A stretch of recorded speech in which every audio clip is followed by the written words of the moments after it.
இந்த ஸ்லோகம் ஸ்ரீமத் பகவத்கீதையின் 11வது அத்தியாயமான விஸ்வரூப தர்ஷன யோகத்தில் 6வது ஸ்லோகமாக இருக்குது.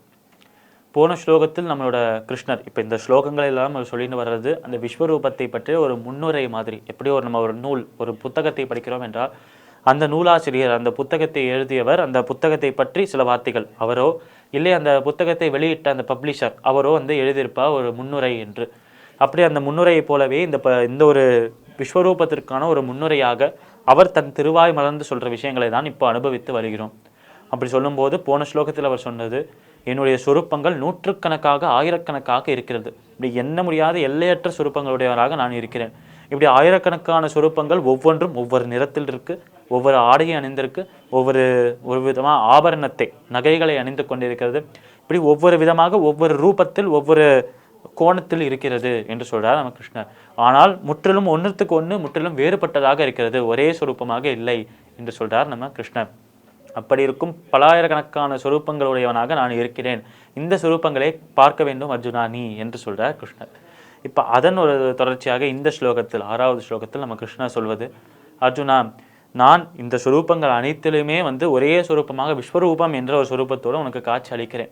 இந்த ஒரு விஸ்வரூபத்தில் தான் அனைத்து விதமான இப்போ தேவர்கள் அனைவரையுமே சொல்கிறார். அனைத்து விதமான ஆதித்யர்களும், அனைத்து விதமான வசுக்களும், அஸ்வினி குமாரர்களும், 30 தேவர்களும் எனக்குள்ளதான் இருக்கிறார்கள் என்று சொல்கிறார் நம்ம கிருஷ்ணர். அப்படி 30 தேவர்களையும் ஒரே இடத்தில் அடக்கி வைக்கக்கூடிய அளவுக்கு விஸ்தாரமாக ரொம்ப ஒரு பெரிய சொரூபத்தோடு, மிக மிக மகிமையுடைய சொரூபத்தோடு இருக்கிறதாம் அந்த விஸ்வரூபம். அந்த விஸ்வரூபத்திற்குள்ள தான் அனைத்து விதமான தேவர்களும் இருக்கிறார்கள் என்று சொல்கிறார் கிருஷ்ணர்.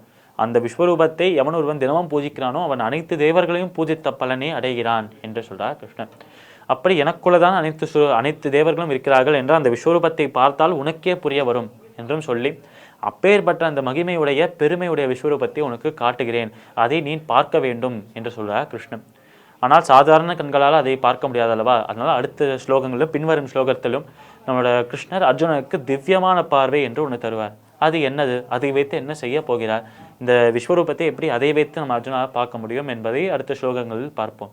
ஆனால் இந்த ஸ்லோகத்திற்குண்டான விளக்கம் இதுவாகவே இருக்கிறது.